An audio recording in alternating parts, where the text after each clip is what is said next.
This is Steven, and I'm here to talk to you today about a vintage toy line called Bravestarr. Bravestarr was created by the Filmation company and made into toy form by Mattel. Filmation created the animated series by the name of Bravestarr.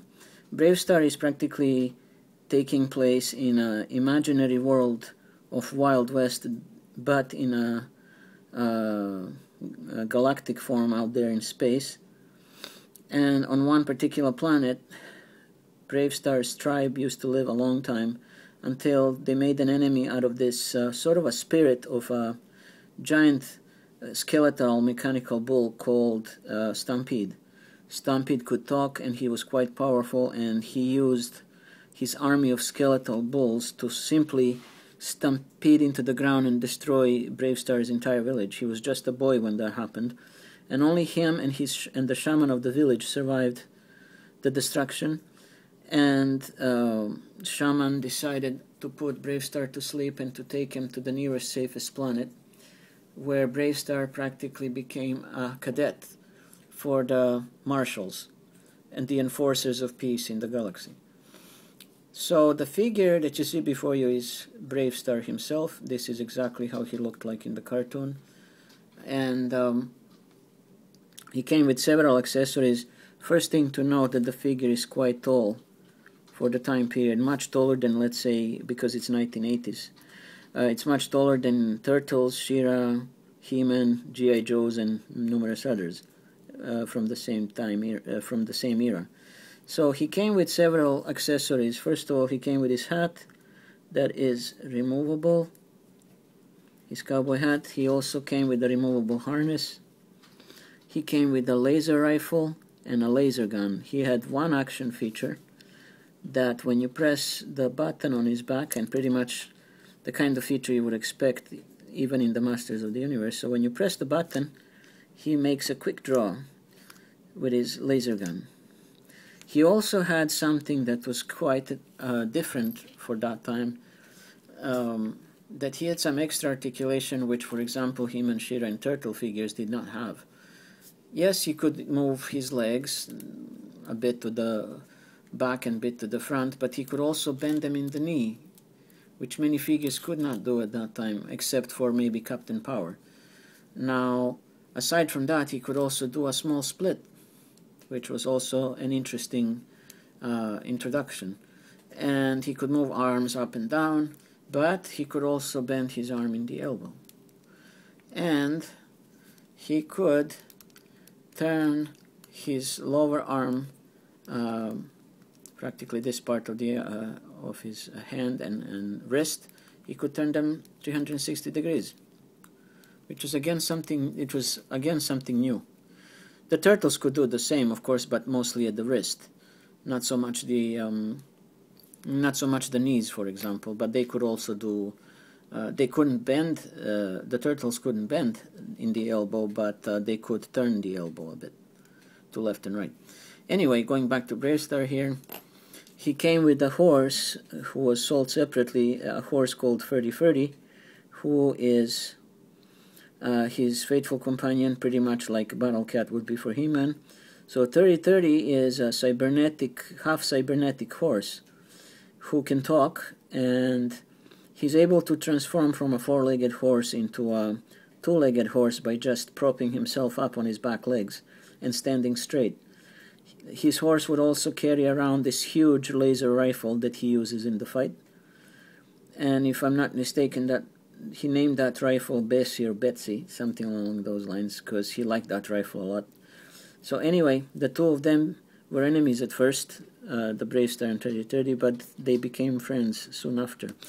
That whole story was actually told in one of the episodes of Bravestarr in the very early beginnings of the show. And unfortunately, I do not have the horse, so I only have the sheriff himself. And the toy line itself of Bravestarr was rather small, because the cartoon itself did not last it too long. And I suppose the sales were poor, and the cartoon didn't really catch up with the kids at the time. I personally like the cartoon, and I like the toy line as well.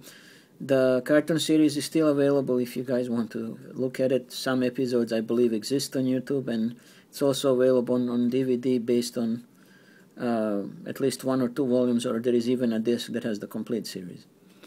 Anyway, he would also, in the toy line, come with a sort of a knapsack, a mechanical knapsack that's attached to the back of him, and it works on battery, so that when you press a button, he would draw his gun. Again, same thing, he would draw the gun, and the knapsack would have 2 lasers on each side, and it would kind of imitate like there is a sound of the laser fire. Aside from that, there was also some playsets in the toy line, and of course some bad guys and a few of his allies, such as the horse, Freddy, and 2 other characters, one being Handlebar, which in the cartoon series he was a barkeeper, so holding a saloon and serving drinks, but he would help Bravestarr every now and then to fight the bad guys. Unfortunately, I do not have Handlebar either, so out of the good guys I only have 2 out of 4. But I have the faithful deputy of Bravestarr, and I'll show him in a minute. Bravestarr in the cartoon series befriended a bunch of mole people, or at least they look like moles because they usually live underground, and they also search for carrion, but they're very peaceful, very shy people, and they're quite scared of the bad guys when they show up. But this particular little guy, this one right here, was the only one who seemed courageous more than the rest, and he decided to help Bravestarr by fighting bad guys together with him. Now this little guy here with a hat, and that hat, by the way, is removable, so I'll just show you that. There we go. His name is Deputy Fuzz. He is practically a comical relief, just like Orko is for He-Man. And the toy itself came with the figure plus this vehicle that he uses to go around. And in the cartoons, he would many times just simply go underground and dig his own tunnel to move around the city and in the prairie. And this vehicle is practically more like a modified mining cart. But in this case, it's not your typical cart. It has actually laser guns, 1 on each side, has handles that he can hold on to, and as you can tell, he's a much smaller character, even in the cartoon and as a toy. He's much smaller than Bravestarr, very tiny. He has limited articulation, he cannot bend in the elbows, and he only has, under this long robe of his, he has just feet that have no boots or anything because he's barefoot most of the time. He has some of the tools right here. Let's just take a look at them. It's a few carium nuggets, because he's also searching for these precious stones every now and then in his free time. And there is some mining tools that he's carrying, the shovels and some such. I'm not even sure what some of these are, and this looks more like a different kind of spade or something. But anyway, these are all important tools for the search for these carium stones. And of course the vehicle has the rotating wheel, so you can really move. And that's that as far as he goes. So that was the Deputy Fuzz. Now the next one we're gonna take a look at is one of the henchmen of tex-hex that was actually made for the toy line, and he did appear in several episodes of the Bravestarr series. His name is Sandstorm. As you can sort of tell, he's more or less a mutant of a sort, and yes, he can talk. He's quite strong and so forth, and I would call him more or less an equivalent of Beastman, pretty much. Now his armor and harness and shoulder pads, none of it is removable because it's all molded on him, but at least you can see there is quite a bit of detail, also sort of cybernetics and cybernetic parts there, buttons and all sorts of other things molded on, sculpted on. And his boots are also not removable. He has these heavy duty boots Cowboy Boots. Again, there is quite a bit of detail on them because, again, some little cybernetic parts here and there, and some engravings in the boots too. And one thing out of the ordinary is this hunting knife he has molded right onto his left boot. And what else? Yes, he has an action feature. The only weapon he comes with is this strange looking rifle. The action feature doesn't work anymore because the figure is quite a bit old and the feature just didn't last. But the point is, he has a very similar feature to Cobra Khan from the vintage He-Man. So what you practically do, this whole piece here, that's the storage for the rifle, can be removed. But usually the only part that needs to be unplugged is this one right in the middle. So when you unplug, whoops, nah, it's sealed for good, I guess. But anyway, when you unplug this middle part here, there is a hole in there because the figure is hollow. And you pour the water inside and then you close it. And then you put the figure to hold the rifle in his mouth. Like so. And then you press this button right here. And when you press it, he will squirt the water from his mouth straight out the rifle. And that way he would knock out his enemies. So like I said, very similar feature to the vintage Cobra Khan character from the Masters of the Universe toy line, also made by Mattel. Anyhow, he's quite an interesting character due to the fact that he looks so different. He's not even humanoid much in appearance because he's more or less a mutant of a sort. And besides, back in the day, long time ago, he was my first figure from this particular series. I got Bravestarr and tex-hex much later on. Anyway, so that's him. And the sidekick of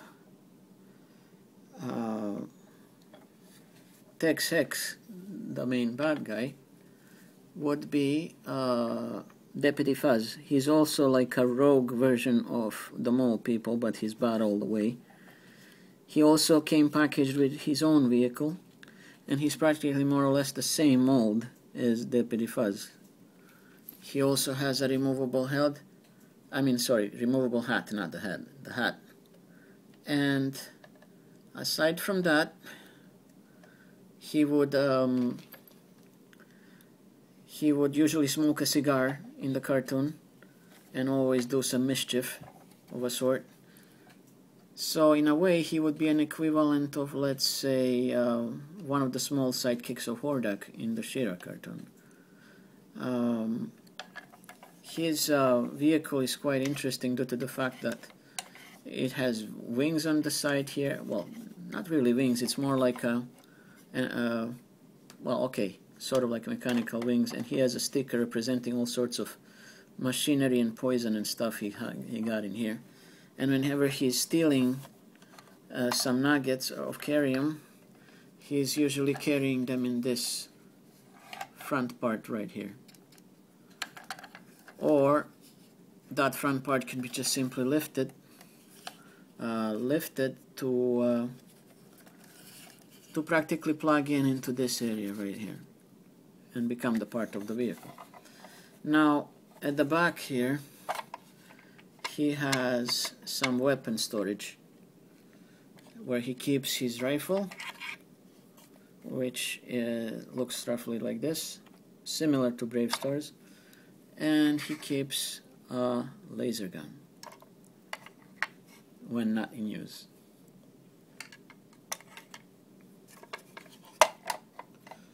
Now, the final part, in case I didn't mention it, would be the tex-hex himself, the main bad guy. And tex-hex is right here. He's the main enemy of Bravestarr, and he's serving under Stampede. He used to be more of a humanoid, almost normal human looking outlaw After he paid for his crimes, he was transformed and resurrected by Stampede to serve under him in order to cause trouble in New Texas. He comes with weapons such as a rifle and a laser gun and some hunting knives and a removable harness. The only piece missing is his cowboy hat in black color.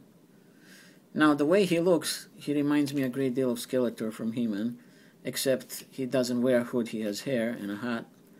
But there was a feature that kind of gave it away in the cartoon series, because his harness in the cartoon has crossed bones, which is pretty much the insignia of Skeletor, but the toy itself does not have any such thing. It was removed prior to the toy being made, I guess. Now, he has the same articulation, like Bravestarr can do a split. He's just as tall as Bravestarr, and he has the same action feature that when you press a button on his back, he would practically lift his arm again and have a quick draw action. Now, unlike Skeletor, Tex-Hex here actually has a different creature to ride. Instead of a panther lookalike or anything of that sort, he actually has a skullwalker, a mechanical bull robot, where the skull is mixed with the cybernetic parts in order to create this strange looking creature. The figure is practically placed right here on the saddle, like so, and the horns are used as the handle so that the figure can remain in balance, like so. So I will just show you a bit above how he looks like. He's quite tall for the vehicle, but then again the vehicle itself is not so small. So that's how he would look sitting on it. And let's look from behind as well. Now the creature itself, let's remove him for a second. The creature itself has some action features. First of all, it has a secret compartment when you move the skull, like so. That's where tex-hex can hide one Carium crystal right in there, inside the skull, when he steals it. Now, the other action feature is connected to this big knob that almost looks like the tail, but it's not. So what happens is, when we turn this knob left to right, this is what happens with the feet. They are moving back and forth like they're in a walking or even running motion to imitate the movement of the creature. Now, there are times when this creature can actually fly or even run in the cartoon series, and most of his gang members ride on the same type of vehicle, or ride on it in order to go and cause chaos. So the toy line itself actually is quite nice and had a lot to offer back in the day, but as I already mentioned, the pity is it just didn't last. But it still remains as one of the interesting lines, as far as I'm concerned, of what was available back in the day. Now, He-Man, as you all know, did see the resurrection of interest in him, plus the toy lines from 2000X and also the new adventures, and especially latest being the classics by Mattel and then continuing by Super 7. But unfortunately, Bravestarr himself and his storyline in the cartoon series was one of the few vintage ones that never saw the light of day again, and there was never a new storyline, and there was never a resurrection of the interest in it by any company for that matter.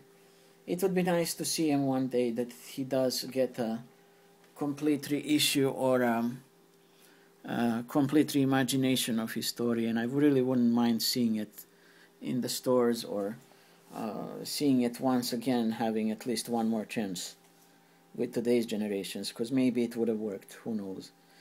But anyway, that's all I have to say about Bravestarr. I hope you guys enjoyed it. I know that this storyline is before some of you, before some of the time when some of you guys may have been born, but all of us who were growing up in the 80s, most of us, or at least some of us, are very familiar with this space cowboy and his adventures. So anyhow, if you guys have any questions or anything like that, just ask me in the comments and I'll do my best to answer, and I'll catch you guys again next time. Thanks for watching. Bye.